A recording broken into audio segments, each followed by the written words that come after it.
Bom, meu nome é Gerson, tem meus contatos aqui, fique à vontade para interagir, tem o Twitter, o LinkedIn, o meu e-mail.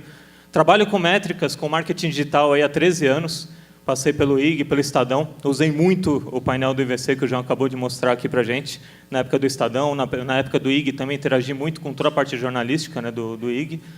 Sou professor da pós-graduação da SPM, também da Digitalx, e atualmente sócio fundador da Vitri, uma empresa de inteligência full service, aí com foco no varejo, muito focado na parte de métricas. Então, como a gente tem muito conteúdo, vou passar rapidinho para vocês, assim que o meu mouse funcionar direito. Bom, primeira dica, né? Então a gente vai ter algumas dicas aqui rápido.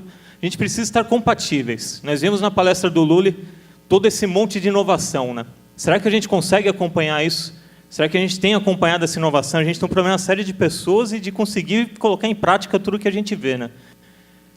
Mas aqui a gente vê algumas possibilidades apenas, né? Nosso mercado ganhou uma porrada de possibilidade, como o Lully mostrou. Tem Google Glass vindo aí, tem um monte de coisas. A gente tem aqui computador, tablet, celular, Smart TV. Alguém aqui já navegou na internet pela Smart TV? Algo super novo, né? Poucas pessoas levantaram a mão. Pelo celular, acredito que todo mundo vai levantar a mão. Tem QR Code, videogame, PlayStation 4, agora todas essas inovações chegando. Pensando apenas em PC, tablet e celular. O João mostrou um gráfico da IVC, tem uma outra fonte aqui que ele comentou, que a gente tem diversas fontes que mostram a mesma coisa, né? Então a gente percebe ali, depois das 6 horas da tarde, o celular e o tablet ganhando uma relevância muito grande aí quando a gente fala em volume de acessos. Eu brinco que é um pouco da sessão vampiro ou um bedroom commerce, né? Hoje as pessoas não fazem mais sexo, elas vão para a cama com o celular e com o tablet. Então a gente tem um uso totalmente diferente aí na parte da noite.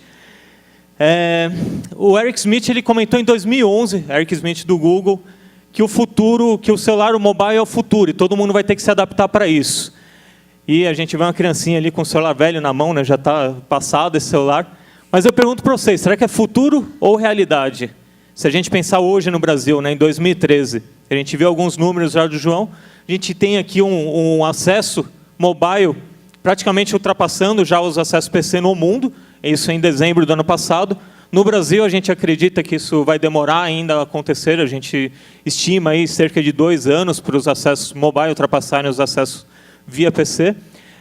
Quando a gente fala de busca, a gente tem um crescimento gigante nas buscas, vindo de mobile.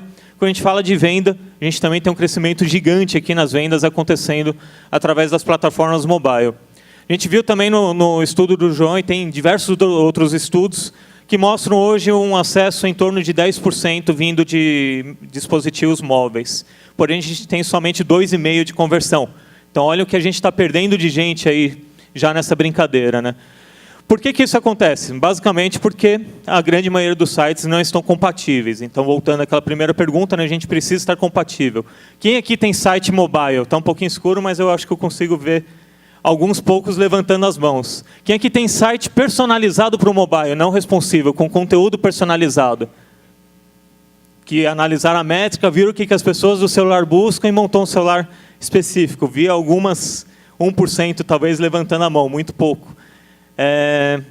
Vamos para o segundo ponto aqui importante, integrar mídia e comunicação com o usuário.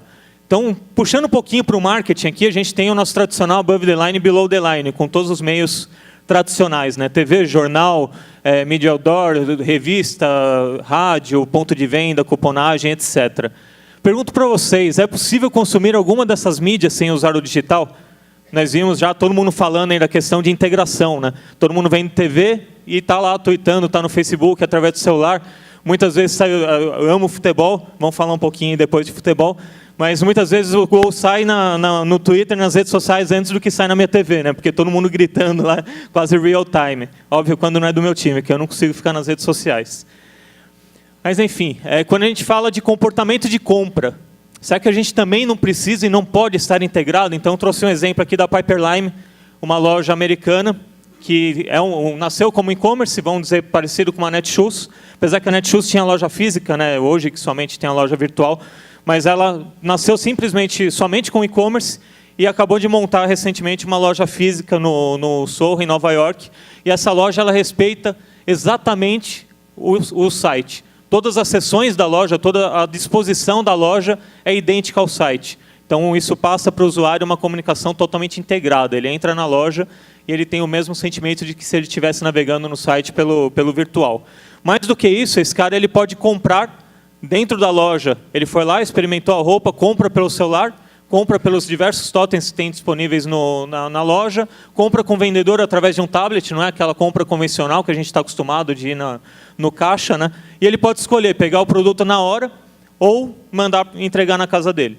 Então, a gente tem uma integração completa aí no processo de compra do cara.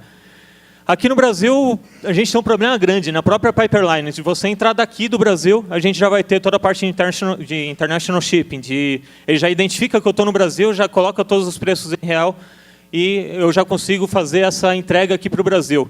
Aqui a gente tem um problema grande, né? Nenhum site, nem em diferentes idiomas, a gente costuma colocar quando a gente fala de varejo. Eu nunca vi um varejo que tem no inglês, em espanhol, etc. E a gente tem um hábito de consumo muito forte aí no mundo, né? E acredito que todos vocês já fizeram algumas vezes, que é comprar no digital e mandar entregar no hotel. A gente está prestes a ter aqui a Copa das Confederações, Copa do Mundo. Coitadinho, se algum gringo quiser comprar aqui no Brasil, não consegue. Nenhum site está disponível.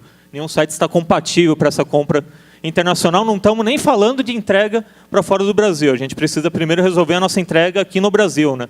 Então, antes de tentar mandar para fora. Agora, não é possível nem comprar com um passaporte. A gente exige o CPF para finalizar uma compra, né? Indo para um terceiro ponto, como eu falei, o tempo é curto, então tem que correr. A Maria me deu 15 minutos, trouxe 100 slides, então a gente tem que correr bastante aqui. A gente precisa entender o comportamento do usuário dentro do site. Então, tem uma grande referência para mim, que é o site da Zappos. Adoro o site, acho que eles fazem um trabalho extremamente bem feito em todas as frentes de inteligência. Então, essa aqui é uma landing page da Zappos, uma página de uma mochila totalmente clean, com todas as informações. E a gente tem uma forma diferente de visualizar essa página. Então, isso aqui é rodando um estudo de eye tracking. A gente percebe em 15 segundos, quando o usuário entra no site, o que ele efetivamente enxerga na página. O que isso quer dizer? Que com diversos estudos de marketing que nós fizemos, o usuário, quando entra no site, ele tem 15 segundos para decidir se ele vai continuar no site ou não. Senão ele vai gerar um bounce rate, já traduzindo tudo o que a gente está falando em métricas, ou seja, ele vai sair do site sem fazer nada. Se em 15 segundos a gente não prender atenção, ele vai embora. O que está em branco é o que ele enxerga em 15 segundos. Tudo que está em branco tem que estar totalmente coerente com o que esse usuário buscou no nosso site. Produto, informação, preço, a oferta, tudo que da forma que ele chegou no site, seja por uma mídia ou o que quer que seja, tem que estar coerente nessa página, ele tem que enxergar essa informação dele para ele continuar navegando.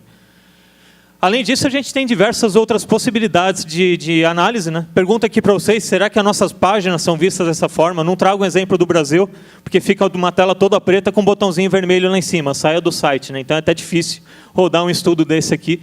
As páginas são bem carregadas, aqui as informações não são tão cleans quanto essa das Zappos, né? Quando a gente roda o estudo, não é à toa que a gente tem, até a pesquisa passada, né, a gente vai ter dados atualizados, aí 1,44 de conversão no e-commerce, enquanto o mercado americano está navegando lá com 3,5%, 4%, e a gente tem umas Zappos com mais de 8%. Então, se a gente pegar o mercado brasileiro de e-commerce e multiplicar aí por 5, dá um valor bem interessante, acho que todos os varejistas estariam bastante felizes aí com esses números. Então, algumas outras possibilidades de análise, a gente tem um funil de conversão. Não necessariamente isso funciona no e-commerce. Então, todo site, todo posicionamento online que a gente tiver, nós precisamos de um objetivo.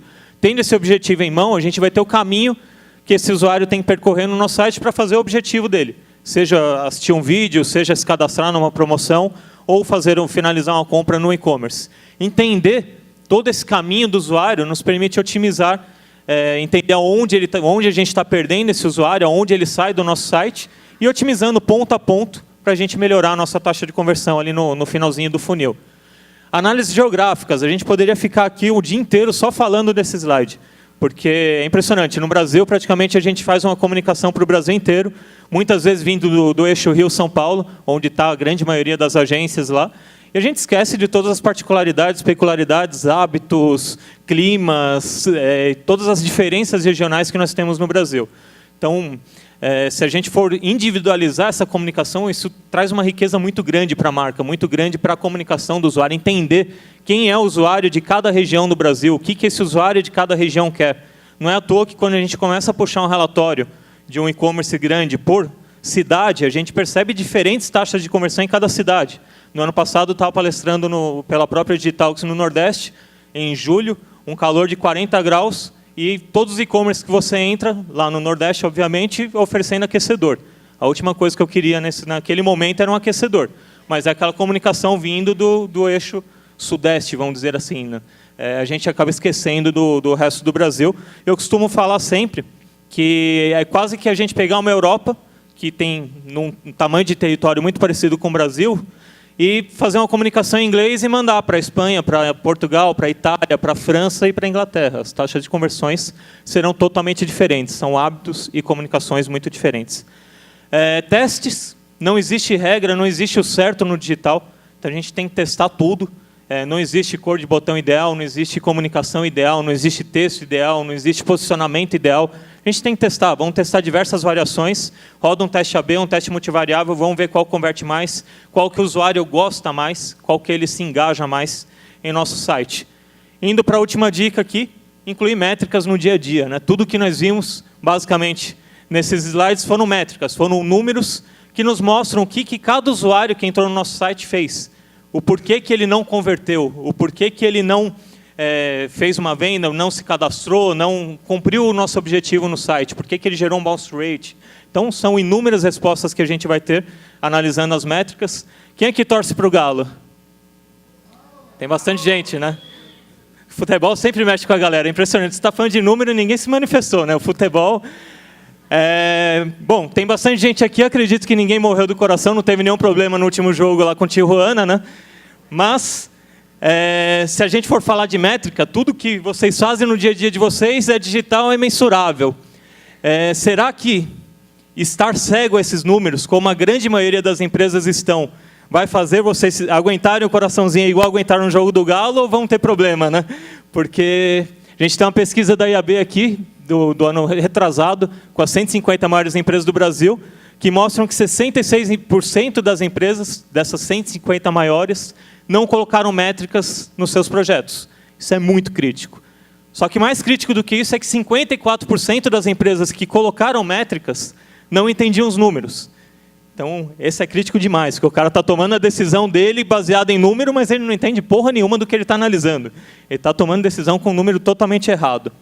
Então, só para finalizar, será que com os números, com a métrica correta, com os dados corretos, a gente não consegue mudar esse cenário? Pouquíssimas pessoas levantaram a mão quando eu perguntei quem tem site mobile. Se vocês, com os números, vissem que 10% dos seus acessos são via celular e que, com isso, vocês estão perdendo X milhões de reais no seu negócio digital, será que não viabiliza fazer um site mobile? Será que não viabiliza entender esse consumidor e entregar uma inteligência de navegação diferente para ele? Então, vamos discutir um pouquinho no debate, pensam aí em várias perguntas, a gente vai discutir bastante métricas aí na meia horinha, 40 minutos que a gente vai ter para o debate.